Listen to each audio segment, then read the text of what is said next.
I see you found our little hiding spot in the universe. Don't get too comfortable. This is a place where you will find those with an experience that's out of this world, or possibly deep within your life. I welcome you to the Oracles with James Tyson. Lean forward and listen. We will pull you into a supernatural journey with guests from around the world, each one experiencing some of the most extraordinary phenomena this wee planet has to offer. Now, here are the Oracles with James Tyson. Thank you, Liam, and thank you, listener, for tuning into this episode where I'm going to bring you Psychic Mary Ann Morgan. She was once called, or I guess she is called, an Analytical Intuitive Profiler, which looked better on the FBI's paperwork than saying, hey, we hired a psychic to come in and find the murder victim. But yeah, she's quite well known in the U.S. government and police community for helping out on missing persons and also murder files such as Lacy Peterson, Natalee Holloway, Caylee Anthony, and a number of other ones that we'll discuss. She has an interesting view on things such as murder and passing out of sequence. We're going to talk about that. We're going to talk about suicide, which is the one that you pass out of sequence on. We're going to talk about her friend, Robin Williams, and what we believe happened, or what she believes happens after Robin passed. We look at redemption for suicide. We talk a little bit about that. That is, basically not being held in contempt or held being punished again for taking your own life out of sequence. We touch a little bit on her friend, late Sam Kinison, and some of the stuff that they used to go through. Let's see, what do we talk about? Time, and time being man-made. We talk about angels, and a few years ago when our guides and our angels took a step back when an extraterrestrial came in and said, hey, look, you've been dealing with these spirit guides all your life. At this point of our life and at this part of time in history, we're all going to come in here and we are going to pass on some information to you. We will talk about her being tested at the Human Energy Systems Lab at University of Arizona by Dr. Gary Schwartz. It was done for, that testing was for the Discovery Channel or one of those other documentaries, and how well she did being tested, and what the test entailed of, and how she went through that, which is extremely interesting. We will touch on Lacy Peterson, Natalee Holloway, how families would get a hold of her if there's a missing person. And in actually not Natalee Holloway's case, Natalee got a hold of her. Natalee Holloway showed up in her bedroom basically saying, hey, I was murdered and my parents will be getting a hold of you in a couple of days. So I suggest you write this stuff down. She's got an upcoming book, Between Heaven and Earth, where it's basically her answers to a number of questions. And I shouldn't say her answers, but she has a number of questions that people have asked her over the years, and these are answered by her guides. She's put them all in together in a book, and she's just waiting for that right time for it to bounce out. If you want to follow along at home, go to mariannemorgan.com and read a little bit about her. We're going to talk about the Desert Rose, which was a missing woman in I think it was Arizona. I want to say Nevada all the time, but I think it was Arizona. It was Loretta Bowerstock. And we're talking about how it's not in one person's karmic path to be maybe the police investigator to find the missing person. That maybe it's more in a young couple out on a hike's karmic path and to find the body. So again, we will discuss what a karmic path is, who is in our karmic circle, and why it is person A is the one to find the deceased. And yeah, very, very interesting conversation on karmic path. We'll talk about her newest case, working on a missing kayaker who has been missing for 3 years down in Georgia, and what she's doing on that. We're also going to get into something that you're going to find quite fascinating. She is given a prediction about the 2020 federal election in the United States and who's winning that and what is going to happen to the person who wins at about the third year level. So the person who is going to win or is going to come out successful in the 2020 U.S. presidential election, she predicts is not going to finish the entire 4 years. That around year 3, something is going to happen, and she's going to talk about that. She's also going to talk a little bit about global warming and the Mondor minimum. And what is really, really interesting is that she believes, from her conversations with the other side, that Jeffrey Epstein, who had been reported to have committed suicide in New York in jail, actually isn't dead. Because she went across, she asked her guides to basically say, okay, I'd like to speak to Jeffrey and find out some dirt on what was going on. And they basically came back saying, he's not here. He hasn't crossed over. I think that's going to be a whole other episode that we'll push out later, because Marianne Morgan is not the only psychic to have Jeffrey Epstein not crossed over at this time. So I'm going to get maybe one or two of these psychics, or 2 or 3 of them all together. And we're going to discuss where he possibly is and why.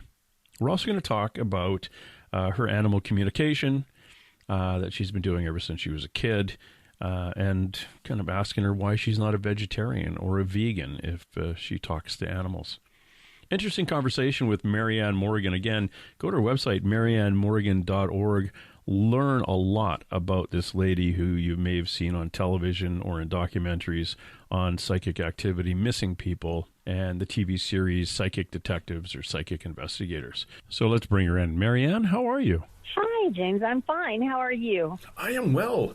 It's frosty. I got up this morning, and there was, if I had pumpkins, they'd have frost on them. There was. Oh my goodness! It's that time of year again. But it was a beautiful sunny morning, or is a beautiful sunny morning here on the Pacific left coast of Canada. And how are you? You're in Oklahoma? I'm in the Midwest right now. Yes. Oh, and it's cool here this morning. It's supposed to get really cool this afternoon, and all my animals are out being frisky and playing. They're enjoying it. Hopefully, it kills all the flies. Oh, yeah, that's the important Don't part. like flies. No, you've got a lot of horses, right? Yes, I do. We practice peace, with everything but flies. Yes, yes. Flies. And for those of you following along at home, mariannemorgan.org is Marianne's website. Marianne and Ann without an E, so it's mariannemorgan.org. Drop by there. Marianne, a wonderful psychic, extremely popular, very famous psychic. When did this first start coming up into your life? When did you realize you had this ability? Well, when I was little, I didn't realize what it was. I just thought it was normal that everybody had the abilities that I had. I saw those that had crossed over. I could talk to animals. They listened to me. I had a communication with animals. And I saw those that had crossed over. That was a big thing. I also heard in my head. So over the years, I came to know that I was clairvoyant, I was clairaudient, and clairescent. That means I can feel and hear and smell and have all those senses. But my very first thing that happened to me that I recall was when I was 5 years old. I was sitting in front of my grandmother's house in Watonga, Oklahoma, and I heard a voice behind me. Now, have you know that my mother was sitting on the porch behind me, but this was a male voice, and I was sitting with my feet in the road by an ant colony, and an anthill, red ants, Oklahoma red ants, and I heard a voice say, "Don't do that, you're going to get stung." And I look all around because there's no men around, and the voice that I heard was a male voice, and I didn't listen. I kept my feet right there. And then one more time I heard, "Please move your feet. You're going to get stung," with a male voice. And I said, "Mommy, did you say something?" And then I found out later on, after I'd gotten stung, that the voice was someone I would hear, quite often, and his name is One Feather. He's my guide, and I came to know him over the years, and he's very prominent in my life, and he helps the others facilitate coming in to me so I can do readings, and so I can talk to those who've crossed over for family members. And if you ever saw the movie Ghost, where you have the Whoopi Goldberg sitting at that table, and you have the real people, and then you have the ones that have crossed over coming through the walls, that's very similar to what my life is like. And a friend of mine was actually the advisor on the movie Ghost. Her name was Char Margolis, and she advised how to make things look like the twinklies and the dark ones, and also what it looks like when they walk through walls, and so on and so forth. So I'm clairaudient, clairessent, clairvoyant. I'm a remote viewer. I jump time with my mind, and that's enough. That gets me through. And I've been doing it since I was 5. Wow, since you were 5. I've got to go back to your description of things called twinklies and dark ones. What do you mean by that? Well, the twinklies are the angels, and that's who comes and gets you when you're crossing over. They come with a family member, somebody that's in your DNA. Mm-hmm. And the dark ones are those that take you to the void if you need to go to the void. And what is the void? The void is away from the light. It's darkness. It's whatever you imagine it to be that's not good. In heaven, where it's in heaven, everything is good. There's nothing. The polarity of the negative and the positive is not there. It's everything is what you imagine it to be, and it is good. What would facilitate somebody going to the dark? A lot of suicides will go to the dark side because they don't. They've taken it out of the way things are meant to be. And if you go there for a suicide, you can be redeemed and pulled out of there through prayer to angels and so on and so forth. Everyone that goes to the dark side, or the dark, or the void, whatever you want to call it, it's just away from the light. And we're souls, we're spirits, we want to be in the light. However, there are some that are just dark. They don't have any light in them. Okay. Because I've in the years of discussing life and death with people who are gifted in your way, so many different descriptions of exactly the same thing. And we'll stick with kind of the suicide side of things. You commit suicide, you cross, but a lot of them talk about a thing called the blue room. Yes.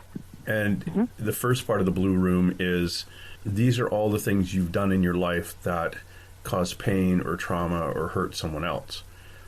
And you have to feel everything you've done to those people and accept it. It's a life review. Yeah, a life review. But excuse me, it's a life review. Mm-hmm. Okay. So and it's a life review of the not pleasant things. And you get to feel exactly how they felt. And at the end of that negative one, you get to say, yes, I agree, this is what I did. If you say, no, it wasn't me, then you just have to stay there. And then from that one, you get to do the positive one. And once you've felt all the good things you've done to people, then you kind of leave that and proceed out of the blue room area. So it's similar when you're talking about going to the dark. It's like, okay, you're not going to go, we don't skip everything and go right to the good stuff. You have to experience the negative that you caused. Actually, I don't know about that. I've crossed 5 times. I've had 5 near-death experiences, and every single time I've had the near-death experience, except for one, I have gone through the tunnel, and I'm in the room, and there are family members there that have been with me before, and I just have not been able to go through the portal that goes into the light because I wasn't supposed to yet. Yeah. And I did not. I wanted to. I tried a couple times, and both times I was told, no, you need to come back. But the last near-death experience I had, I didn't even go over to the other side. I was asked, do I want to come home? And I wrote about this in my book, Living in the Moment. I was asked if I wanted to come home, and I said, I stammered a millisecond, and I said, I don't want, and I was going to say leave my children behind because they were in the car with me. Mm-hmm. And this is all happening as we're flipping over 5 times in a row down an embankment. And then I was like, oh my goodness, I don't want, I didn't know what to do. I didn't know if I wanted to go or not. At that second, there wasn't even seconds. It was just so fast, yet was in slow motion. I was shown a vision of futuristic events, and from that, the windshield went through me at that moment, and then the thing I said was, no, I can't leave my babies behind for that. The voice said, so be it, and everything went out of slow motion into, and it was over, and the car was upside down. The longest 5 seconds that I think I've ever had in my entire life was waiting to hear the sound of my children, thinking, oh my gosh, they went ahead and left, and I stayed. Oh, wow. And then I heard them. Then they came to. My daughter came to. My son was, crying for me. So that was an interesting event. However, I wasn't taken to the through the tunnel at that point. The other 4 times I went through the tunnel with my guide and with an angel, and all 4 of those times I went into a room. It was very beautiful. I was surrounded by people that met me, and then I was informed every single time, hey, it's not time, hi, how are you? But you got to go back, and I would come back. So I don't know about that. I guess that, to be honest with you, that was blue there. Once you get through, it's a light color, a white color that is like a light blue, but it's so ethereal, and I always describe it when people ask me about this as luminescent wrapping paper. The one that is clear, but it has all of those colors in it. Mm-hmm. That's what that's like there. That's the colors that were surrounding me, and lots and lots of people, or souls there, not people, but souls. And so I don't know. I can't say. I've just only been told by those that I communicate with on the other side. I communicate with angels about that, and they've told me that the void is just darkness. You're in darkness. And whatever you imagine it as a soul to be is. Sort of like the movie What Dreams May Come, is where it shows when after she's committed the suicide, she's in their home, actually. She's creating all of that in her space of time that she's in, and it's just horrible. It's not the house. There's no water. There's no plumbing. The neighbors aren't around. It's a nightmare to her. And from what I've gathered, that's the way it is in the void. And also that you can be redeemed from it, though, from a suicide. Now, if you've murdered people and killed and done things that are just inhumane, as you're in this incarnate, in this carbon body that we're in, I think it might be different. I just don't know. I don't know because I've never experienced it. Not on any level have I experienced that, because I'm not that type of soul. Yeah, we used to, we talk about sometimes somebody like Robin Williams who took his own life out of sequence, we'll call it, and he, with millions of fans around the world, he then had to feel the disappointment and the sadness they felt. Remember, he was my friend. Yes, I know. And yeah, he was my friend. He would then have to feel what everyone felt, but after that was done, he got to feel all the pleasure he gave people. All the joy. Mm-hmm. All the joy. So he dealt with all the, oh crap, and then dealt with all the, oh good, And my understanding, as long as you accept it, both of those, as your doing and your own, that is the redemption. Does that make sense for you? Yes, it absolutely makes sense. I believe he's redeemed, but then again, I'm not so sure he killed himself. So I've never really believed that. So I don't want to go into that on the air. However, tease you. Yes. Yeah, I don't really agree with everything. However, I will tell you, he gave the eulogy at my ex-fiance's funeral, and I will tell you, I met him so many times and around him so many times, and he was the funniest, lonely person I've ever met. He was lonely, and it was very hard for me to know that about him. Yeah. That he struggled with so much. He was the most loyal friend. If he was your friend, he was your friend until you died, and he was your friend till after you died. He was loyal. However, he was lonely in his mind. He had tons of people around him, and he had his wonderful children, but he was still lonely. And that, I don't know how else to describe that, but just lonely. Nothing was ever fulfilling to him because he was so out there, so fast, so quick, so knowledgeable of so many things, and yet he was so out of place. I just don't know even how to explain that. I told you about the time I first met him, correct? Have I ever told you that? No. Do you want to hear it real quick? Yes. Okay. I was at the Comedy Store on Sunset Strip, and I was with some friends, and we were friends with Sam Kinison, who was being very mean to me that evening. And he was saying things that were inappropriate. And hold on. Sam Kinison was saying things that were inappropriate? I don't. Yeah. Imagine that. Imagine that, yeah. So, but he was saying to me, and I was actually one of his, in a group of people that he was friends with. And I told him that night, after his stuff that he had said, I said, you're going to have a really tragic end to your life. And it's not so far away, my friend.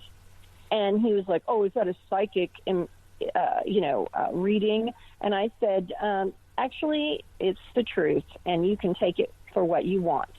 And then look what happened to him.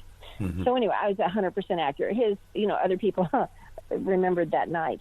But anyway, that was a magical night as well, because I went through a door to go to the restroom because I'd gotten up and left the performance of Sam because I was on the front row and he was just attacking me.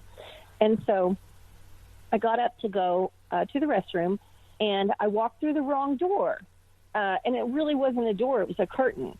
And I walked through the curtain, and I just ran right into Robin Williams. And I went, I've never, James, ever been starstruck in my life because I've been around so many famous people. And I've never been starstruck. And at that moment, I was, and I said, oh, my gosh, you're Robin Williams. And I stuck out my hand, and he shook my hand, and I didn't let go of his hand. And he said, yes, I'm Robin Williams. And I said, oh, my, you're Robin Williams. He goes, we've established that. I'm Robin Williams. And then I said it again, and he goes, may I please have my hand back? And I said, oh, yes, I'm so sorry. I said, I love you in Mork and Mindy and so on and so forth, and I really enjoy your films, and I am happy to meet you. And so he goes, and he took his hand, and he kind of dusted his hand off. He goes, oh, so nice to have you back. Like that, and I felt awful. So I turned around, and he was in his rainbow suspenders and his pants, and he had performed on stage, but it was before we had come, because we had come to see Sam Kinison. So anyway, so that was the time I met him. And then, fast forward, I had met my husband-to-be and his best friend, and I went to a party at Mel Brooks's house with my husband-to-be. And lo and behold, who walks in but Robin Williams, and he walked right over to us, and I hadn't met him with my husband yet, but they were all friends because my husband and Jim were models in Los Angeles, and so he walks right over to us and he goes, "Never let that woman hold your hand." And he had remembered me, and it started a friendship for years, and I just loved him. He was the sweetest person. He was very good, always your friend, always. And he remembered. I introduced myself when I had a hold of his hand. I said, "Hi, I'm Marianne," and then when he saw me again, he said, "Never let this woman hold your hand." And then he knew my name. He knew who I was. It was crazy. And he was like that with so many people. He knew everyone. He knew their names. He never forgot you. Anyway, enough about Robin Williams. How did we get off on this? I don't know, but I'm going to come back on something, something to do with this. Were you quite young at the time? Yes, young and pretty. Because I know I've got people, my listeners jumping up and down right now, screaming, it wasn't ethical to tell Sam Kinison that he was going to die just because you were angry at him. I knew Sam Kinison very well. As a psychic, well, yes, but you had to understand what Sam Kinison did. He always wanted readings from me too, but if it was convenient for him. But he was interesting. Interesting, yes. Yes. He was interesting. Sam and I and I just really wanted to, at that time, normally I didn't do stuff like that. However, with Sam, the things he had said, he humiliated me in front of an entire audience. And while I would love to be able to rise to the occasion and rise above everything, at that moment I didn't. And, and unfortunately, unfortunately I was correct in what happened to him. Well, he was not, let me how to put this. Sam was an interesting person. I'll go back to the word interesting again. Yeah. Sometimes not the nicest person in the world. I mean, he definitely had his demons. Yeah, he had a dark side. Very, very dark. And it was totally, but so did Robin. Robin had a dark side as well. He just thought it differently than Sam did. Mm-hmm. Sam was different. One of the things that I always found fascinated about you is that you could, if some fool, if somebody actually ever agreed to this, well, and people have, I guess, in your life, you can tell them when they're going to die and how. Exactly. And I learned a lesson, and I don't do that very often, and I use my higher judgment on that now. I've matured in that. Let me put it that. Oh, good. My gifts, I've matured with them. And I had a lady who was, her daughter and son-in-law are very famous, and so is she. And she bothered me about wanting to know when she and her husband were going to cross over. And so finally I said, "Are you okay with this?" And I got a gut feeling that she really wasn't. And she was a very forceful woman. And so I finally told her. And then she worried about it for years. And it bothered me that she worried about it so much. So I'm very careful with that now. I don't tell people because I'm usually pretty accurate on that.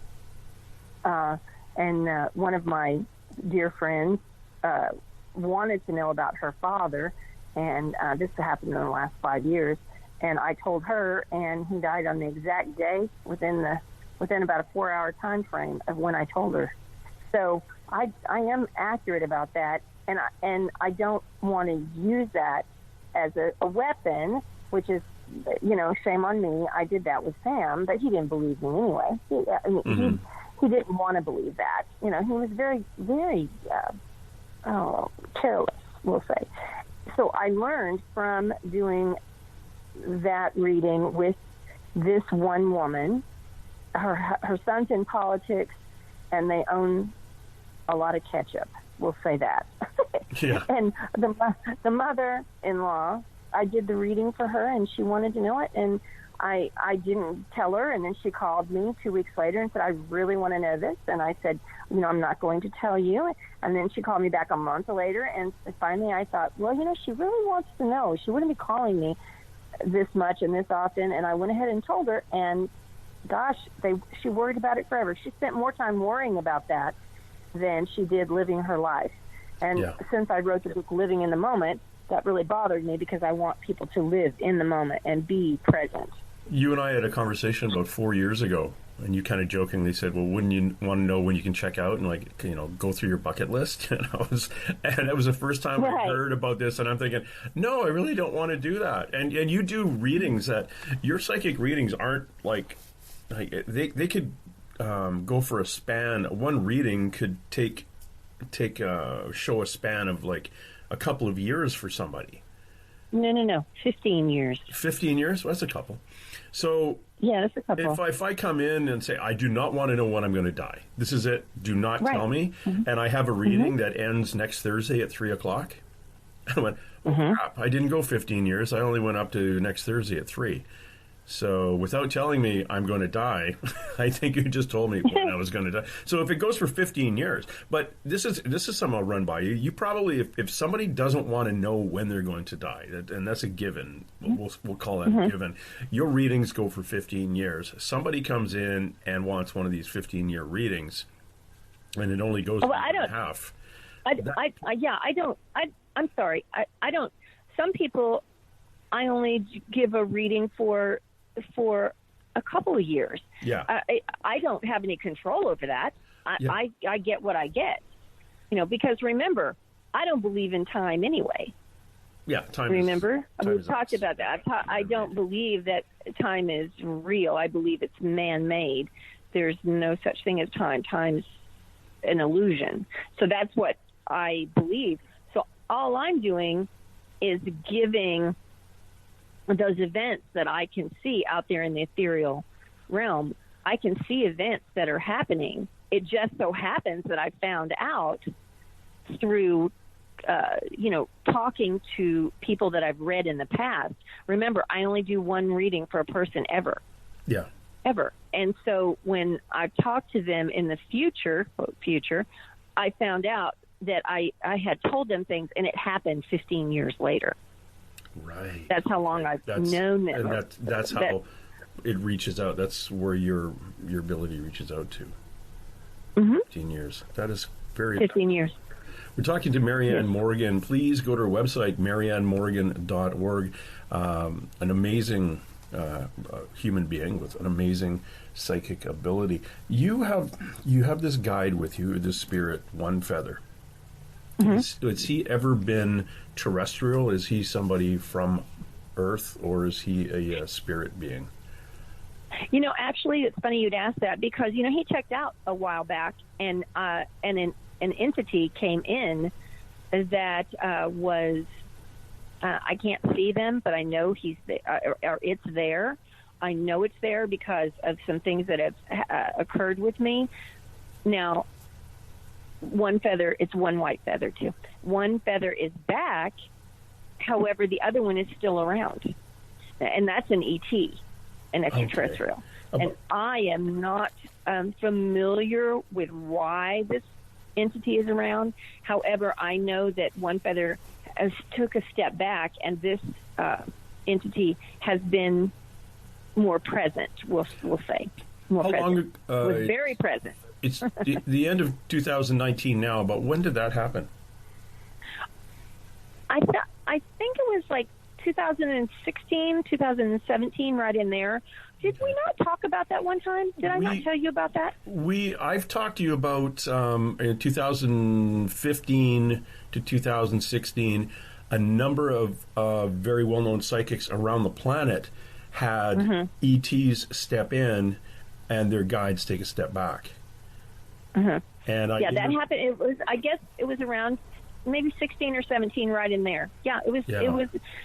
It was right after the New Year. I know that. Whatever year that was. Yeah, it was fascinating. Joanna, the medium, used to be on our episode 2 Mediums in a Large that I had. She had a guy come in, and we just called him Rob. And Rob at one point said, "You can ask me anything you want, and as long as it wasn't conspiracy, like with 9/11 on inside jobs, all these other things, and I slipped in some JFK stuff on him, but he shut me down pretty quick. But, you know, we talked about Bigfoot, Loch Ness Monster, Dogman, all these other things. And now we spent 3 hours going through, and he just answered questions. It was fascinating. And then I think he's moved off, and Joanna's got her other guides back. But Rob is always there. He's like in the background. There's always this. But they've come in, the ETs, came into many, many people. And my understanding is you actually have a choice when they show up. Okay, I'm coming in right now. And you go, you know what? My guides we're busy doing this. So you guys hang back. But they stepped in, and my understanding, they're there for something that is coming. It's larger.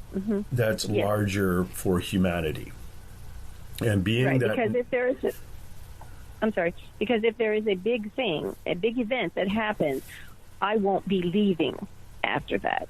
Correct. And I have to be able to be very knowledgeable of things and guide people. Yeah, and that's the important souls that part. are here still. The over time, thanks to these paranormal television shows coming on 10, almost 20 years ago now, people are understanding that there is possibly something after death, therefore legitimizing the work that you do and people like you have done for years. So as that belief system, they check off that, it's okay to listen to a psychic. The ETs are coming through because they say, okay, the psychics are a conduit to humanity now. So I believe that. Yeah, yes. It's very interesting. But White Feather, it sounded really cool because I found out in June through a channeling Skeeter, a friend of mine, we were doing. We were down at Alien Con and came back to this Airbnb, and she started doing a channeling about my spirit guide, my primary spirit guide, and I find out that my primary spirit guide is, in fact, my higher self, which is an ET. Oh, which is an ET. Yeah. Which was like, I'm like, what? I am my spirit guide? Well, yes and no. It's like, it was just like the snake eating its tail, kind of the circle that just kept going. It's like, how did I, and I had my spirit guide described to me at one time as a fellow that looked like he was from Egypt 30,000 years ago. And the psychic who was telling me this, it went right over both of our heads, that said that he had never been terrestrial, which didn't click that he was outside of the earth. And because I asked what his name was, and she said he's laughing because, you know, why do we always ask their names? But I just call him Matthew. That's true. And then and he and we just went on, and I had one of those photographs taken by a friend of mine who's got a machine made from this guy in California made these machines, and it shows kind of colors and spirits in the background, alleged spirits. So I thought, okay, you know, I don't know if it was like a parlor trick or whatever. So I had this little Polaroid taken, and a shaman friend of mine, Derek, White Sky Cloud, walks by the table, and he looks at it and goes, "Oh, your spirit guides are ETs." I went, "What? What did you see in that photo?" And he goes, "It's an ET. Your spirit guide is not from here." And then I went, "Oh, not being terrestrial, that's what she meant by that." And then kind of just forgot all about it until I went on this journey, almost like a past life regression, to a planet. Could like walk down. It was a really cool thing. Found a place where I had a chair, an area in this like library area with everybody else, and that was in the Great Hall. In the Great Hall. Yeah, it was the Great Hall. And as I got there, I come down from the sky onto this what looked like a completely other planet, over the water, onto a pier, and then down under the forest in what looked like basically the size of a shopping mall, with people walking on the right side going down and the left side coming up. And I knew there was stuff to the side, like if you were in a mall, there'd be stores. And I walked down, and I described myself as being very tall and high cheekbones and kind of a nose that was poked up a little bit, bald, whatever clothing I had on, and then went into this area where there was like 2 or 3 small levels of great big armchairs. And yes, and they looked like they could have been made out of marble or something hard, but everything was rectangular and square. And I said, well, there's an empty chair there. And Skeeter said, what do you have to do? And I said, I have to go sit in it. And she said, why? And I said, because it's mine. So I went and sat in this thing, and then everything just relaxed. And then I got up and walked out and flew back. It was the weirdest thing. And she said, yeah, who are you? And I said, I am my higher self. And she said, and who is that? I said, I am my guide. And she said, interesting. And I believe that. Yeah, which was bizarre. Once again, about the time, I don't believe in past lives. I believe everything is happening at the same time because it's eternity. And how can there's no beginning and there's no end. So if it's all happening at the same time and we go to these other places, it's really hard for most humans to comprehend it. However, it's not time. It's eternity. So it's there, like I said, no beginning, no end. Everything is happening at the same time. The Holocaust is happening at the same time as something that is, quote, in the future. It's already happened. Yeah. It's all happening at the same time because of the way the universe is. I call it life hoods. So you're stepping into life hoods that you have to be able to get the information and feel those things that you feel here in this reality, because this reality is a tangible reality. It's one of the few tangible realities where you can smell, taste, hear, see things. And then you take everything that you get from this reality and you take it back to the universe side. But you've done that in other, quote, spaces and time, and that it's like what I put it at when I'm giving speeches. It's like a flower. The center of the flower is the universe, and you go out away from the center of the flower to create the petals.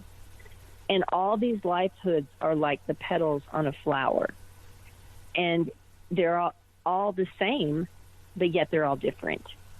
And every petal is a different set of experiences, but yet it all goes back to the center. Oh, okay. Connected to the center. And that's a life hood. Those petals are like life hoods. And you go out, you experience it in different dimensions, different realities, and then you bring it back to the universe with everything that it is, everything you've done and experienced in that reality, in that life hood, and it expands upon the knowledge, and then it goes back in on itself, and it expands and goes back in, and it learns. It's learning. God is learning from us. Interesting. We're part of the Creator. Yeah, so we're just little. We're just playing little parts in the big film. Yeah. Yeah, now, that's exactly right. When you were actually tested on your psychic abilities by a guy named Dr. Gary Schwartz at the University of Arizona, the Human Energy System Lab, how did you find yourself there? How did that occur? It was very strange. My son, who was 4 years old at the time, saw Dr. Schwartz on television and said, "Mommy, you're supposed to talk to that man." and then I was working on different cases with police departments, and he and Dr. Schwartz saw those and got in touch with me through his a young lady named Sabrina called me. They had gotten my phone number from law enforcement, and I got with them and talked to Dr. Schwartz, and we did a whole series of testing for years. Actually, we did several different studies, blind studies, first we did a study where there was someone sitting behind a drape, And I did a reading for that person, never meeting, not knowing if it's a man or a woman, because there was another person that would sit there and say, shake their head yes or no, and that was a woman.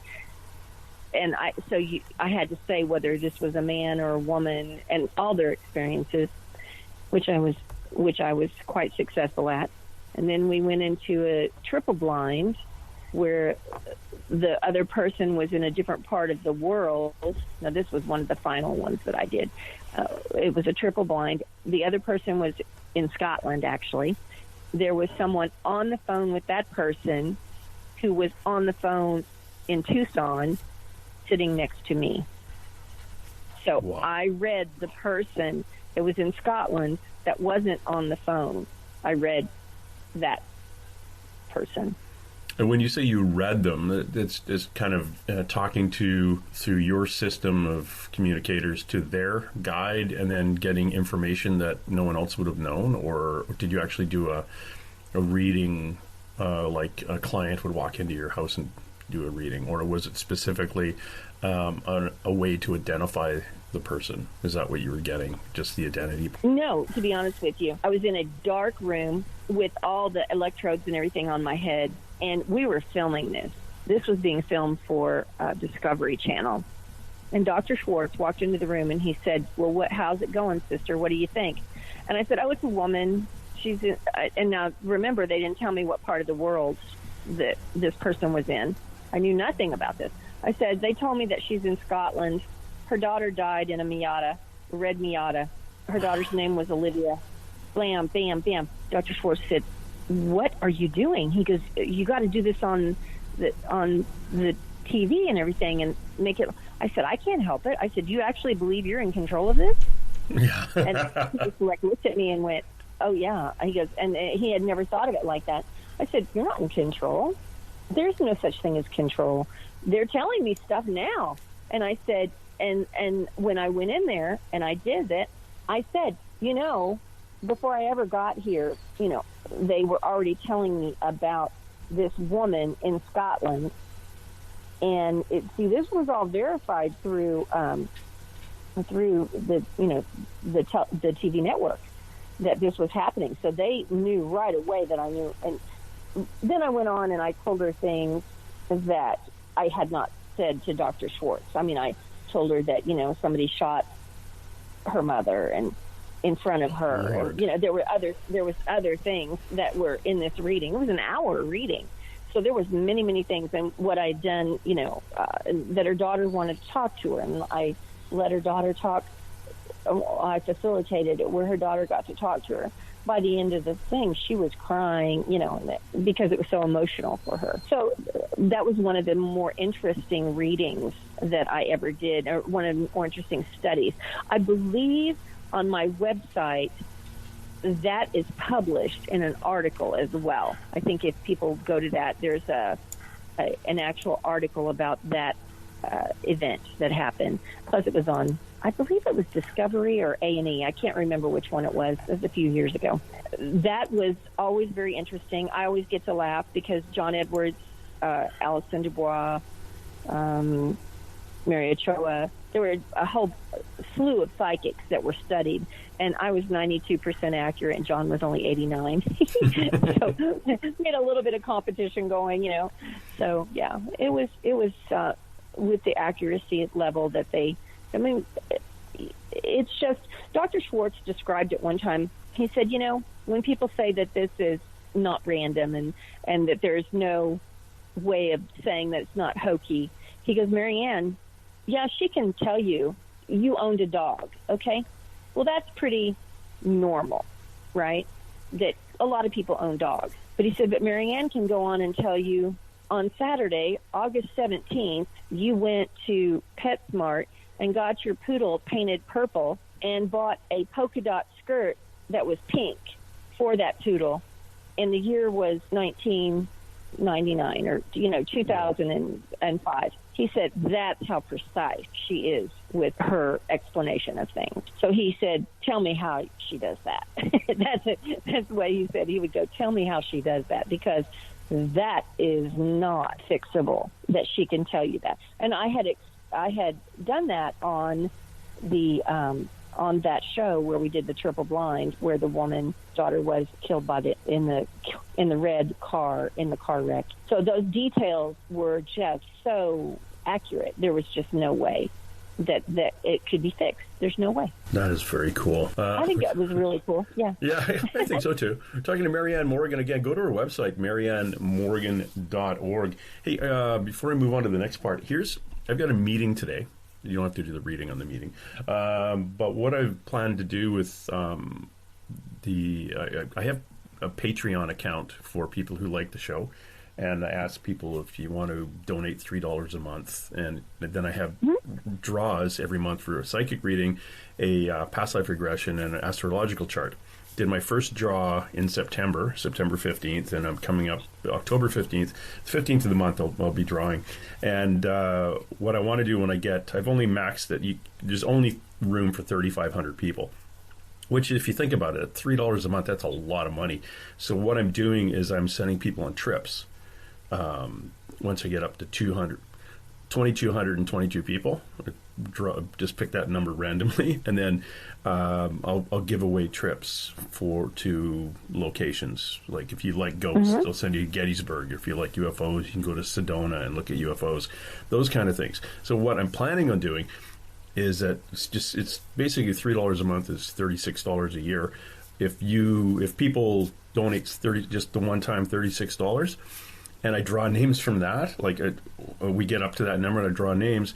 I've got a friend of mine who produces documentaries and he makes films and will actually take two people, and if they like ghosts, we will actually go to a very famous location and film 1 hour episode of a paranormal investigation where they are the main people, stars in it. You think that's kind of a cool idea? I think that's a wonderful idea. Yeah, so that's really great. That sounds like so much fun. Are you asking me if I think that this will be a go? No, because I'm afraid you might say no. It will be a go. It will be successful. Good. Yeah, so that's what we're talking about at the meeting today, and it's so if literally if you like UFOs, I would send you to the UFO conference down in Phoenix.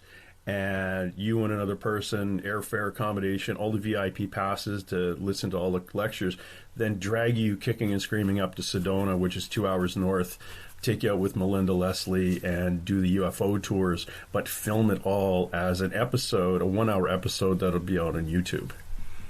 So, that is wonderful. I think that's great. Now, are you talking about taking them to MUFON? Is it MUFON or is it a different one? It's called I just picked that one out of the blue because it was in Phoenix and it was close to Sedona. And that's the International UFO Congress. And yes. So it's a big conference, and they get to go. There are haunted locations from Galveston, Texas, to New York, to Florida, to L.A., and there are locations that people may have seen in these paranormal TV shows that we could actually get into. Because honestly, I'm retired and I don't have a mortgage. I don't need the money. But I want to travel. I want to travel to these places too. And to do that, so it's good. If I get people to donate and I get to draw their names, there could be some times where I'll draw two names and have 4 people show up. Depending or go on a Bigfoot expedition in the Pacific Northwest, up in the Olympic Peninsula for a weekend or two. I just want to do that, so it's kind of helping people check off their bucket lists for paranormal and supernatural kind of things, and it sounds like it'd be a lot of fun. So I think it sounds like it's wonderful, and I think that's wonderful. And hey, listen, if you need me to do a reading for somebody in order for them to benefit this in the future, I will donate a reading for you. Oh, excellent.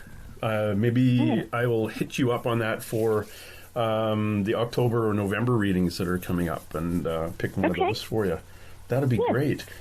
Again, I'd love to do that. We're talking to Marianne Morgan. Please go to her website, mariannemorgan.org. And there's no E on Ann. It's just Marianne like normal. MARYANN. Yes, not pretentious Marianne, just regular Marianne Morgan. .org. You've written a book, Between Heaven and Earth. Tell me a little bit about that. And Between Heaven and Earth is a book that's not released yet, but it's going to be. It's just people have asked me questions, and it was similar to Just One Question. They've asked me questions what it's like between here and heaven, and I have made 30 chapters of different, I don't know how to put it. It's different elements and different areas between here and heaven. And it's from questions that people ask me, and so I've answered their questions, and that's what it is. It's very informative, and I took the questions and answered them as best I could from what I was told from those on the other side. I didn't answer the questions myself. I allowed it to come through me, and then I put what they said down on paper. And that's the very cool part, because it's not ask Marianne, it's ask, one white feather, what's going on, what's going to happen, or how things work. Right. It's literally, I really just channeled it back through as to what to write. It wasn't me writing it. Let me put it that way. I'm not the one that wrote the words down. And I don't even believe I'm actually the one that really picked the questions or the title. Yeah. You know what I mean? It was all, just pushed right on through me. I was just the vessel. Let me put it to you like that. I was just the vessel. When does that come up? See, I wrote just one question, just one more question, and just one final question. I have all 3 of those books ready to go with the questions that people sent to me through emails, right? And I answered all those questions the same way. And then Between Heaven and Earth, I have that done as well. And just waiting for the right time to put them all out. I haven't put them out there yet. Mm-hmm. You were going to ask me something else? Oh, I've got an entire show to ask you questions about. No, I was just wondering when those are going to come out. But if you haven't been told when to release them yet, then that's exactly. Okay. Yeah. Now, after you're working with police, or during your working with police, it's you were determined. What's the term that I'm looking for? The word I'm looking for. You were kind of referred to as an analytical intuitive profiler, which is a fancy way of saying a psychic detective. You worked on cases like Lacy Peterson, Natalee Holloway, Caylee Anthony. We can talk a little bit. And there was also what was the name? The Desert Rose, the lady Loretta Bowersaw. That was episode 1, I think, of the TV series Psychic Detective. You get asked by family and law enforcement and government to do quite a few things, and the government asks you to do things that we're not even allowed to talk about here. You were saying, you gave me a bit of a heads up off air. You were contacted about a week ago about a person who's been missing for 3 years. Can you talk about that? I can talk about it a little bit. I'm getting ready to go to Georgia. This person was on just went out, spur of the moment, borrowed a kayak from his brother, and wanted to learn how to kayak. 3 days later, this was the second time he'd gone out. First time he went out, he went in a small area to learn how to kayak, and was seen there. The second, about a couple weeks later, he went out with the kayak again. The paddles is little booty shoes that you wear, when you're in a kayak, and a life jacket, and was never seen from again, never heard from. They found the kayak, the paddles, 3 days later. They've never found the life jacket or the shoes.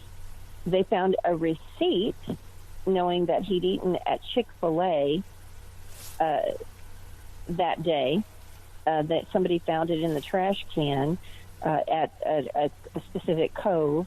And I have coordinates that I was given from the other side, and major details. And so the family is flying me to Georgia, and I'm going to go look in a specific place. Now, I know I'm not going to find him, and I've told them that. They know that. However, I'm going to give them the details about how it's going to happen. And in about March of this next year, something will break about that case. But they want me to come there. And so I've told them I don't have to be there. I can remote view it. I don't have to see it. They want me to come because basically they want to talk to him, which we did a few days ago. They spoke with him. And we know he's definitely crossed over because I told them details about things that he wanted them to know. And so I'm going to be flying to Georgia to go do that, and bring some closure to them because they have been living a little nightmare for the last 3 years. So that's one of the wonderful things that I get to do is bring closure to families. Now, the real closure will come when the events happen, and it'll be March or April this next year. Those will be the things that really bring the closure. However, I'm putting them on a path to closure, if that makes sense. Yes, it does. And I've worked on a lot of those cases. Yeah, Lacy Peterson's mother called me. I talked to her, and Lacy told me a snake killed me, and I'm where the snakes are. And she was found in Morro Bay with a Morro eel. The eel. The Morro eels, her little boy, Morro eels. Yeah, so that happened, and then Natalee Holloway. Obviously, I'm friends with. Sorry about that. I had a call come in just then. I am friends with the Holloways to this day. Texas EquiSearch had enlisted my services to come to the island of Aruba. I met the family. I worked diligently with them. However, like Joe Scarborough said, well, if you had so many pages of notes that Natalee gave you, why can you not find her? And I said, well, she's unfindable. That's why. And I've shared that with Mr. Holloway and his wife and her mother. I can only help you to a point. If there's no body to find, then you can't find it, if that makes sense. She was in the ocean. The ocean's a very large place. Yeah. And then as far as the Anthony case, I had told Tim Miller had called me and said, can you come to Florida and help me with this? And I said, well, why would I do that when somebody has already called in about where the body is for this little girl? And he goes, what are you talking about? And I said, somebody's already called 911 and told them where the body is. And he's like, nobody's called. And I said, no, Tim, somebody's called. The body's in a plastic bag. It's in an area where there's snakes and alligators, and it's very, you're not going to get to it. So I just let it go for a minute. And he goes, well, we're not going to find her. And I said, no, you're not going to find her. And I said, and she's lying to you about everything. The woman's a liar. Okay. And then it come to find out that meter reader had seen a black bag, which he thought looked bizarre, and it was in the swampy area. And then when the swamp water went down, he actually went and looked at it because he'd been going by this bag forever, and nobody had, picked it up, looked at it, investigated, or whatever. So indeed, he had called, and I was 100% accurate about that. And Tim Miller will tell you that if you ask him. And it was her body in that bag. Of course, it was really hard for me when several police dogs, which are considered to be police officers, hit a car for cadaver, and they're cadaver dogs, and they hit the car and say, in their language, which is sitting or however they alert, that this car had a dead body in it for more, it had a body in it.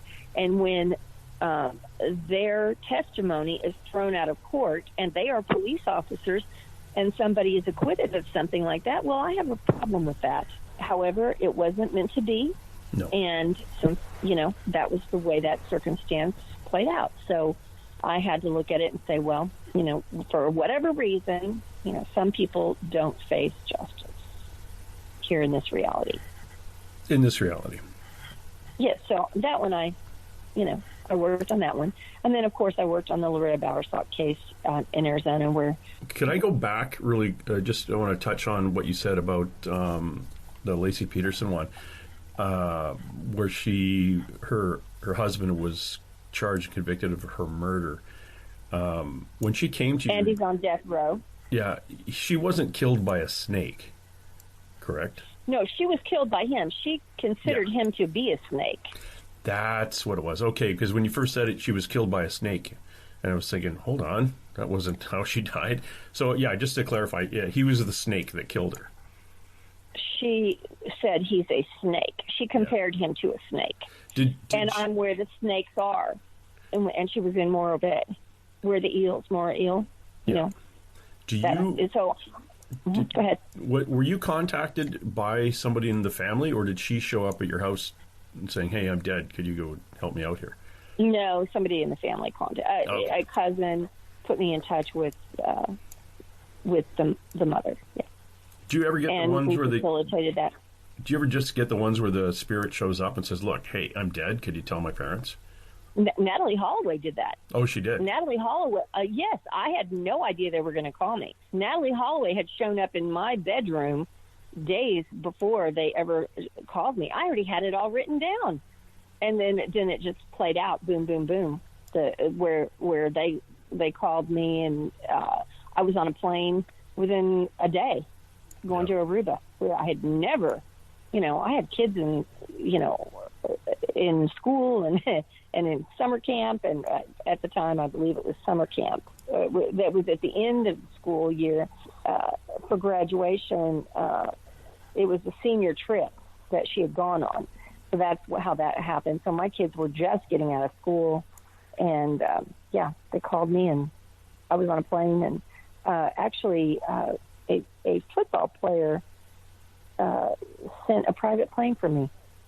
Oh, cool. On that's how that happened. Yeah, and I went down there and I did as much as I could. I was actually with Dave Holloway at the prison when he and Jorn Vandersloot, Paul Vandersloot's father, Jorn Vandersloot's father, Paul Vandersloot, had they locked hands and didn't let go of each other's hands for 45 minutes because they were just, engaged in conversation, and Dave Holloway wasn't going to let him out of anything. And the last thing he said to Dave what was so telling to me, he said, and this is a quote, he said, "You should know that you as a father of Natalee Holloway would do anything for your child, and I as the father of Jorn Vandersloot will do anything for my child." Yeah. And I looked at Dave and I go, well, that tells us everything we need to know. Yeah, that's a clue. A big, you think? Yeah, that one was a big one. Your daughter was dying, and I helped my son dispose of her body. Was basically that was the biggest clue of all. So anyway, go ahead. And you knew, I think, didn't you indicate that the suspect was not going to be free forever? Oh, yes. I told the investigator. They have a different system down there, and it's not like a detective. It's like they're called investigators or corporals. Inspectors. Basically. Inspectors, yes. It's sort of like what you had up in Canada, how it's the Mounties, and it's different. I was in a room with her, and she was, quizzing me. And I said, what about the woman that he raped on the cruise ship? And what about the girl he raped? Because I knew about all these. She goes, how do you know about these things? And I said, excuse me? Seriously? I'm a psychic. Are you kidding me? Yeah, I mean, that's what I've been brought in here to take care of. And you're asking me this? And I said, and let me just tell you a little secret, sister. I said, this isn't going to be the only time. This guy's going to kill again. And the next time, I said, how did I say it? Let me see. This guy's going to kill again.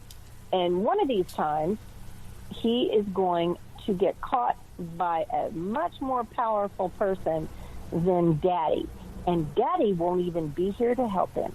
And sure enough, he killed the young lady in Peru, whose father was the vice president of the country. And Paul Vandersloot had died of a heart attack on a tennis court.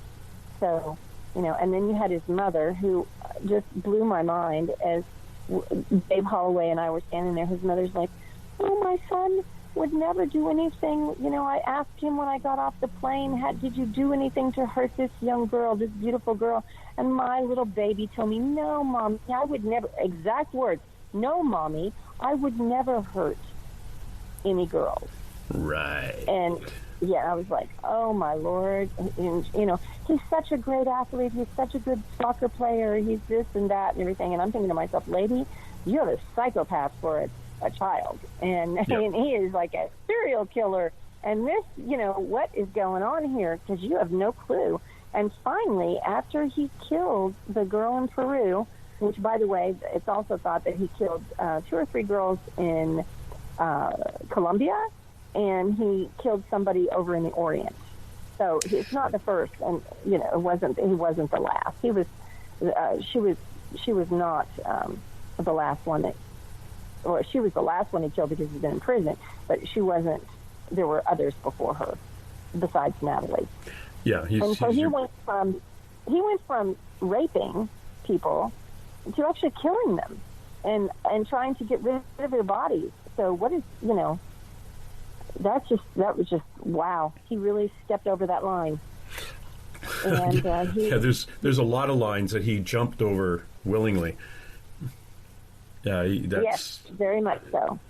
He stuffed her into a suitcase and was trying to leave the hotel with her in the suitcase. Yeah. And it's interesting from when I talk to a number of psychics who do investigative work, a lot of times they'll say what you just said in regards to your new case in Georgia and other things that you and I have talked about before, but you will see where the deceased is, the remains are, and you will get the information that the police aren't going to find them, the family won't find them, because it's not on our karmic path, or their karmic path at that time to find them. So if we touch on the Loretta Bowerstock story, was that in Nevada where she was? No, that was in Arizona. And when she was put in a desert, buried in a shallow grave by Todd Benderly, who was her live-in boyfriend, business partner. All he did was suck the money away from her. When she was murdered by him and put in the desert, one of the things I had said on television was that when somebody found her, it was a woman who was hiking with 2 other people in the desert that will find her, because her daughter, God love her, Terry Bowersock, wanted so much to find her mother. She would go out in the desert and search, and actually was searching near where her mother was by about 2 miles. It just wasn't the right place, because it wasn't for Terry to find her. Mm-hmm. It was for the other woman. And that happened exactly like I said. I said she would sit down on her skull, and that is what happened. And oh my goodness, I cannot imagine sitting down on someone's rock, what I think to be a rock, and then looking down and seeing like tarp, garbage bag tarp, plastic. Mm-hmm. And looking down and seeing that, oh my God, this is somebody's face and somebody's eyes, eye sockets or whatever. That's pretty gruesome. And to be in the desert on top of it, I'll never forget what one of the detectives told me, that because when I worked on the case with him, he said when he was driving up to where her grave was, he remembered that I told him that I saw blue all around within about 100 feet of where she was. Blue walls, just this very specific blue. It's like a powder blue. I couldn't describe it any more than this. I just saw blue everywhere. And I heard children laughing and swinging and going in circles to where it would make you sick. Okay? And I said, I just hear these children laughing from a time. When he drove up, there was an abandoned blue motel in the middle of the desert. There was a merry-go-round and a swing set, and when he walked back there, the breeze was blowing the swing set, the little chair in the swing set where a little child would sit, like a baby chair.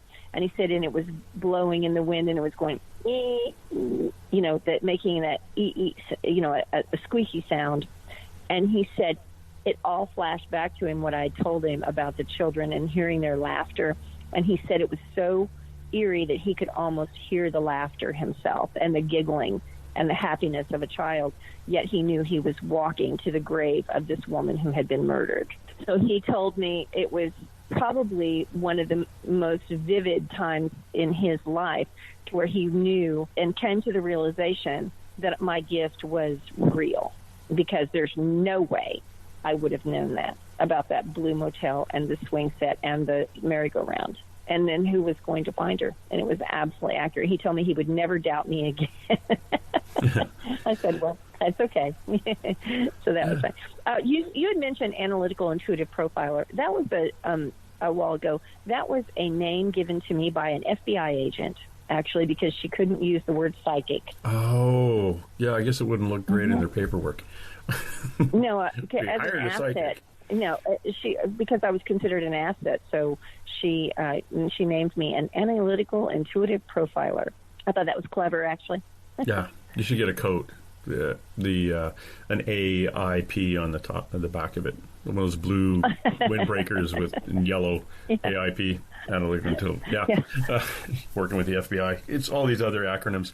I guess the guy who killed Loretta Bowerstock, Todd Benderly, he committed suicide. Mm-hmm. And I had told them, the detectives, I said, you're going to lose all your information, because if you don't get to him and put him in jail, he's going to kill himself. And by the time they drove over there to pick him back up again, he had already hung himself in the garage by the van with the pickaxe in it, into where he had picked the rock, and the tarp was actually not in the vehicle. It was actually in the garage on like a workbench. And when I walked in there, I said, "Oh, well, this is what she's wrapped in, this tarp right here." And Wow. Sure enough, they kept samples of it, and then when she was found, that tarp was matched. What do you think it is in the karmic cycle for the people who found her remains, or for the people who are tasked karmically to be the ones to find the remains of a murdered person?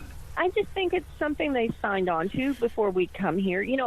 Before you come here into this reality, you sign up for everything that's going to happen to you. Then whether you carry it out or not is what you go back and review. So it's all planned out before you get here. That is the predestination, and the free will is whether you carry out all the stuff that was predestined to happen, or if you go off and veer off and do something totally different. Do you think there could be possibly a soul connection between the deceased, the murderer, and the person who found them? Something that they've always, in multiple incarnations, have always kind of, let's say, swam in the same pool, hang out in the same circles? Yeah, I would think, because we're soul groups, I would assume that there's some kind of psychic paybacks or, karmic paybacks. Like, you helped me there in this lifetime, so I'm going to help your family in this lifetime, and I'll be the one to find your body, and or remnants, or something that lets us know what happened. Yeah, on this, but that goes not just for that case. That goes for how do you explain somebody that just is goes in and gives a kidney so somebody can live, Yeah. And there's all kinds of things. Somebody that in the entertainment industry, let's take that one for example. You have people that turn down movies that are blockbuster movies, right? But if they would have done the movie, it might not have been a blockbuster. With somebody else's karma to do it and be the Raiders of the Lost Ark, for instance. Harrison Ford, he's got a lot of those stories. Marlon Brando. There were movies that if somebody else would have done them, they wouldn't be what they are. And then again, those guys had movies that they turned down, and if they would have done them, Burt Reynolds was really one that had turned down a lot of movies that became really huge hits. Because if you think about it, Burt Reynolds didn't have as many He had a lot of movies, but some of them weren't as big as some of them could have been. Yeah. And some of the other ones that he had turned down. So yeah, he turned down Star Wars.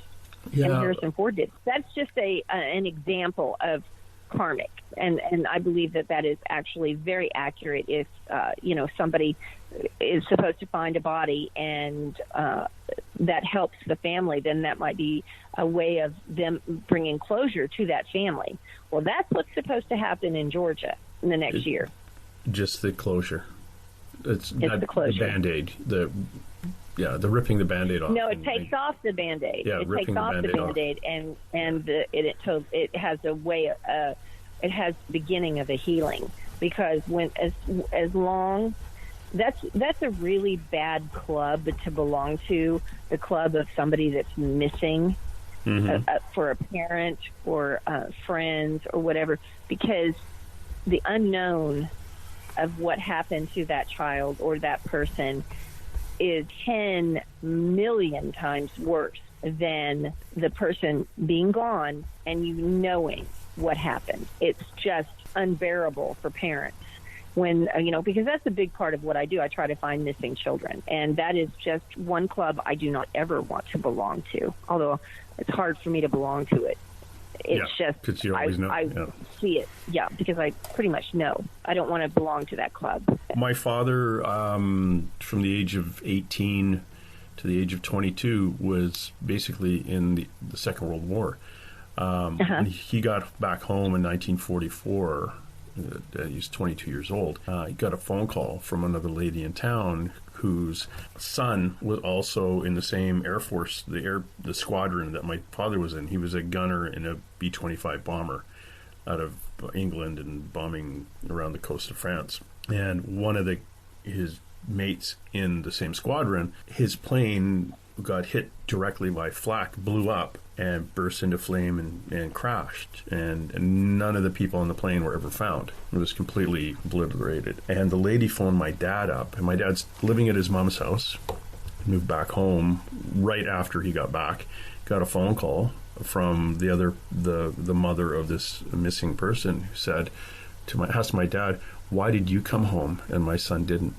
Can you imagine my dad going, like, he's only 22, even though at 22, after 4 years of dealing with that stress, you grew up a lot. But the guilt that he felt, it was he didn't think about it at the time, but she handed him survivor's guilt on a platter.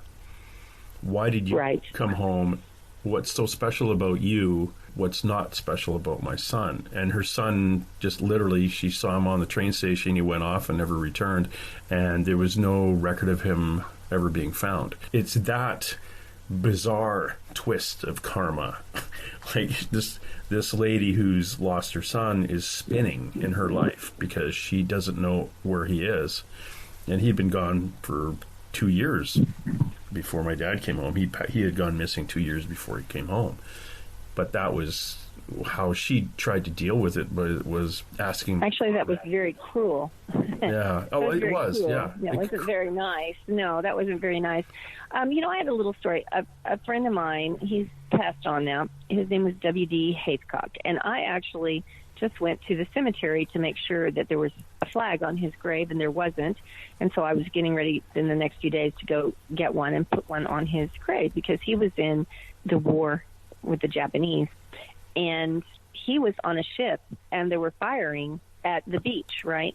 And he said it was so beautiful, the way it was, the rockets were going off, and it was just looked like fireworks. And he was young at the time, and he was a frogman, which is now a Navy SEAL, and that they were called frogmen. So he was sitting, and they were on the deck, and they were watching all these rockets go off, and he was standing next to his best friend, and all of a sudden they started shooting back at them, and he got hit in the shoulder, and his friend got hit and killed right next to him.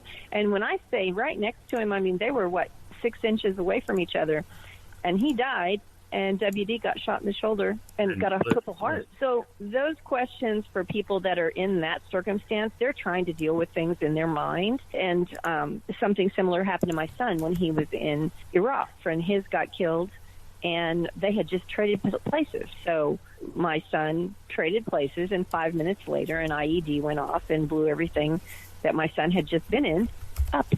So when it's your time to leave, and you planned it before you ever got here with the Creator, and then when it's not, it's not. And those are two examples, my son for one, WD for the other, and your dad. And people in their not understanding the realness of the reality and that it's basically an illusion. And the fact that when we leave and go to the other side, that's really home. When they have all of these experiences that they're having here, some of them are very brutal experiences and very harsh experiences, and they don't know how to handle them. And so one of the ways they do is they lash out at other souls, which is hard. Yeah. That's all I have to say about that one. I'll be a Forrest Gump. That's all I have to say about that. Yeah, it is interesting though, the near misses we go through in life. I've been almost killed a number of times. I was in a car accident when I was 16, April Fool's Day, early morning on a Sunday. Really? There was 2 children killed who were in the other car. Mm-hmm. That was my first full-on ghost apparition. I wasn't really hurt that bad, but they took me to the hospital anyway. And I was in the front of the ambulance while the driver and some people who were in my car were in the back of the ambulance. They park at the hospital. The nursing staff comes over and helps the driver out. He was, had a head injury or something. That's about it. And they helped him away, and his son was with him, and his son looked fine. And then later on, my parents told me that the boy had died. And I looked at them and said, well, he looked fine to me. He must have been internal injuries. And they just stared at me because he actually died in the car. And he's with his dad. I described him from head to toe, walking behind his dad as his dad was being led away. After that accident, I'd gone back. There was a 4-way stop in our town, and it was a bit backed up. So I cut through a 7-Eleven parking lot and turned right through. Instead of waiting to my turn to turn right at the stop sign, it was quicker for me to just cut through the parking lot and come out on the other end. So those little things that I thought about for years, if I hadn't have done that, if I had slept in 2 more seconds, if I woke up 2 seconds earlier, I kept going back in the time. What did I need to do to have missed? Because it was an uncontrolled intersection and a big hedge on my left side, which was on his right side. And I was doing, I think the speed limit was 25 miles an hour, and I was doing 30. And he was doing about 45 or 50 coming from my left. So I didn't even see him until we were in the middle of the intersection, and I broadsided. I was driving my dad's old, he had a second car we used to take over to a cabin we had, an old 62 Ford Meteor, which is built like a tank. And this guy had a little 74 Envoy, which was built out of like Coors Light cans, and it just aluminum around the whole front end of my car. And his one child was killed instantly, another one died in hospital the next day, and another kid had a broken leg. And he was fine because my car hit the back end or more of the passenger side rear end of the car. But it wrapped it like around the thing, spun us around. And I just kept thinking it was that split second. If I had added a split second or had taken off a split second in my day, we would have missed. So right, but it wasn't meant to be that way. It was meant to be. Yeah. There's nothing you could do. I mean, that was one of those ones that was meant to be. And does it bother you? Does it bother me? I don't know if it bothers me. It bothered me a lot as a kid because people would kept pointing it out to me.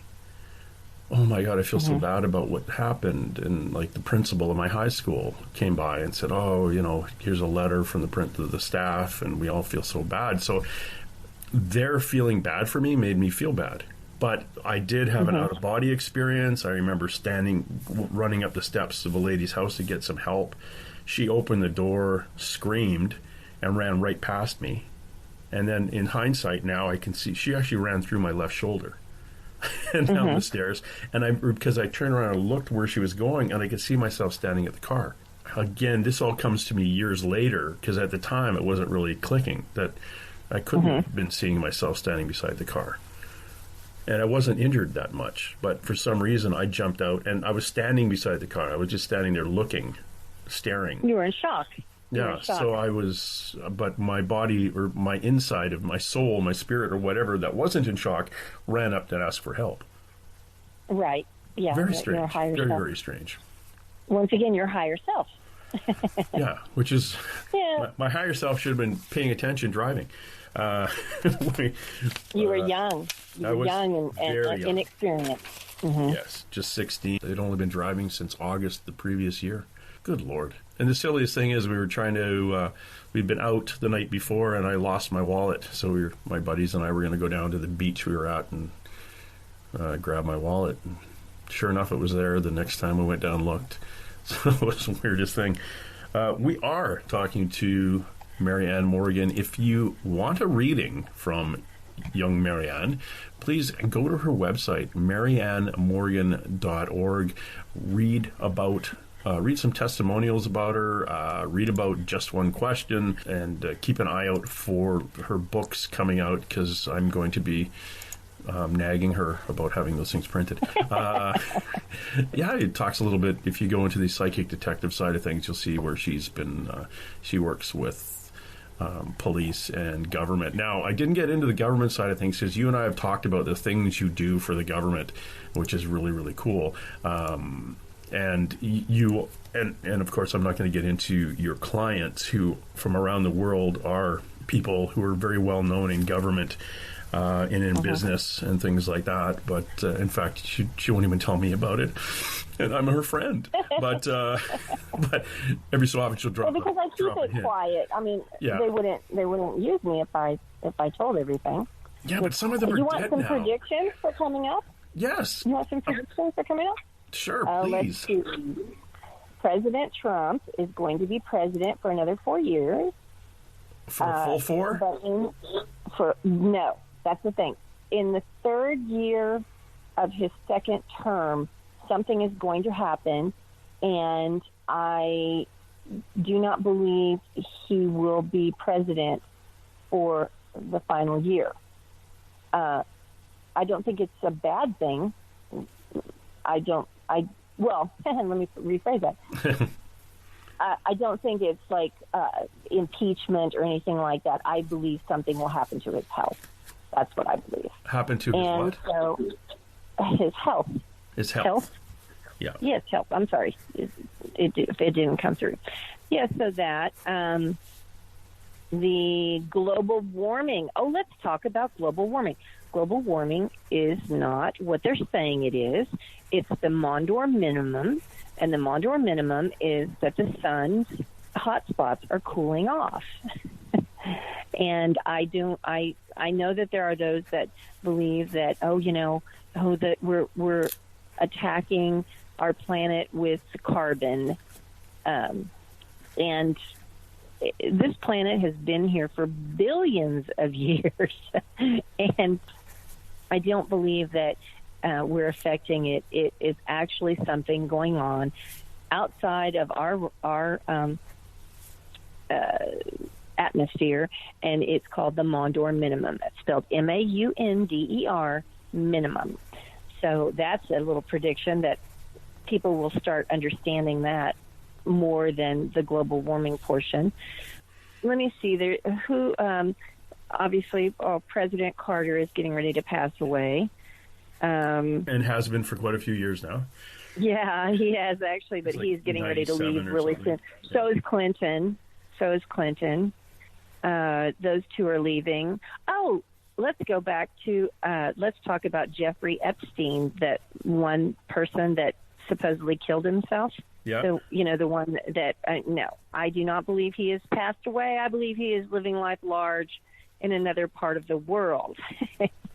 I believe that was a inside job. No, normally, I don't get into the, what are they, those, the conspiracy theories. Yeah, I don't do that. But this one, I asked if I could talk to him on the other side.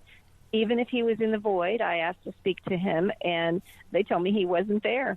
And I said, is he in the void and I just can't talk to him? No, he is not deceased. Well, now these entities, these spirit guides, are the same ones that tell me everything else, and they don't lie to me. So I know that he's not crossed over. That's interesting. Mm-hmm. Yeah. Here's the one I was going to ask you. Now, you were an animal communicator when you were younger. Right, and probably still are. Still am. Communicator. Yes. Still am. I have all these horses and dogs and everything, yeah. Are you a vegetarian? I eat anything I can kill, I will eat. I cannot kill a dog, a horse, a cat. I could kill a cow, so I eat that.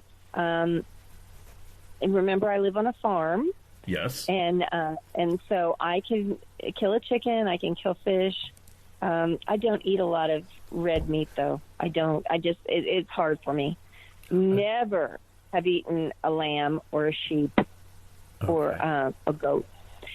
Funny story. I was in a place called Los Barrias in Mexico, 90 miles north of Cabo San Lucas, on a mini vacation, and I went to this home of the person that I was there with. His friend, his grandmother, had this place, and it was like there were 100 people. They were all related to her, and she was cooking for everybody, and she had ran out of food, meat, right? And I had been there, and I was petting this goat and everything, and I got the weirdest vibe from this goat, and I thought, okay, I don't know, little dude, what's going on, but I get a weird vibe from him. And I walked into the house to use the restroom, el baño, and I walked back out, and she goes, I have to have more food for you, while you're here and everything. And she slit the goat's throat right in front of me. I about passed out because I had never eaten goat. I was not going to eat goat right then. And that poor animal died right there, so I could have food that she thought that I was going to eat. It makes me nauseous and lightheaded thinking about it now. But I had picked up the vibe. The goat knew that he was going. Isn't that funny? Well, it's not funny, but isn't that odd? Yeah, that funny he knew woo. that he was. Yeah, funny woo-woo stuff. He knew he was leaving, and I just didn't. I had no reason to remote view that circumstance in that moment of time. I had no reason to do it. I just went into the restroom, came out, she slit the goat's throat right in front of me. I was like, oh, dear God. And the guy that was my friend that I was with, he knew instantly that I was about to pass out. So I eat fish and chicken primarily. Have you ever talked to a cow? Yeah. I try not to talk to them. No, try not to talk to them. No. There's so many around. Yeah, they're. I don't know. They're different. They're different little beings. Yeah, I've talked to talk to the horses all the time. Yeah. And see, I've talked to animal communicators and I've yet to find a vegan or vegetarian, full-on vegetarian animal communicator. They say cows almost understand that that's what they're here for, and same with chicken. That's their purpose. And chicken. However, a cow in India, not the same thing. Pigs are extremely intelligent. Yeah, you can communicate with a pig. It would be. It's harder for me with pigs. Yeah. Yeah, pigs are something, and you look back in history over different religions where it's like, yeah, we don't eat pigs because A, B, and C. Well, because I think maybe back in the day some spirit who started the religion and wherever they were saying, if we tell them that pigs are smarter than they are, then they're just going to be upset. So we'll just tell them not to eat the pigs. Yeah. But the cows, horses, brilliant. We use them up here for people with post-traumatic stress syndrome from the military, these special ranches where the horses will actually pick the client and they'll look after that horse and the horse is looking after them. They seem to get really in between a negative energy and humans. They almost like it's a living guide. I find it fascinating because horses will actually also do that in prisons. Did you know that? I mean, there are programs in prisons where they have horses that are just uncontrollable, and they will put them in a round pen and have the prisoners go in there, and the horses actually pick the prisoner that they want to work with, the inmate. Yeah, interesting, isn't it? Yeah, I think, and I find that fascinating. However, that doesn't surprise me. I have horses that are I can walk out into the pasture, and they all know if I'm going to feed them. They know if I'm coming out just to talk to them. They know if I'm out just walking around, and they know me very well. And I have so many of them for that to be that way. But I really love the horses. Yeah. I communicate. I have had them ever since I was a little girl. Do you find that they also help keep away, like, if every dead person on the planet knows that you have a capability of getting hold of their parents and saying, look, I'm in the dumpster behind the 7-Eleven kind of thing, do you find the horses kind of block that from happening? I don't know. I just know I have a lot of them. Okay. I have a lot of horses. So I keep the horses around me. Have since I was a little girl. Remember, I was doing this at 5, right? Yeah. In some form or capacity. I've had a horse since I was 3. Now, when you say you have horses around you, are they in spirit as well as in real life? No, I'm talking about in this reality. In this reality, I have horses, yeah. I have very many horses. However, I do have a lot on the other side. I just don't talk to them yet. I don't have any reason to talk to them. Just like my dogs. I have umpteen dogs, and yet I've had 2 dogs, one German Shepherd that lived 19 years and one that lived 17 years. So over a span of my lifetime, for 30-some odd years, I've had 2 dogs. Yet I've had probably 70 dogs in my life. Yeah.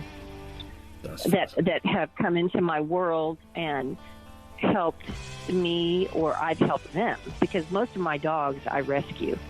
Everybody that comes into my life now is already their rescue. Yeah, like me. You're not a rescue. Oh, come on.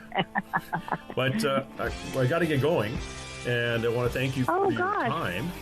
Yes, it's not. I'm not on that 3-hour show anymore. It's only about an hour and a half-ish, and we've gone even over on that. But I really want to thank you. Yeah. Yeah, we'll have to. Well, we have to do this again. Okay. Yes. And just remember, if you want to use one of my readings as a gift to somebody to promote something, feel free. I would love to do that for you and your program. Excellent. Thank you very much. You're very welcome. And I hope everybody out there practices peace, beginning with themselves. And if we practice peace in that manner, eventually we'll get good at it. And remember, go to MaryAnnMorgan.org. Look her up if you want. Let's roll. And hey. Let's be careful out there. Run through the hail like a pack of angry wolves on the trail. Dead or alive, we are out to get you, dead or alive. If you're the one, better run away. Son, you are done, throw your gun away. Here comes the bounty to get the man you're after. No! I see dead people.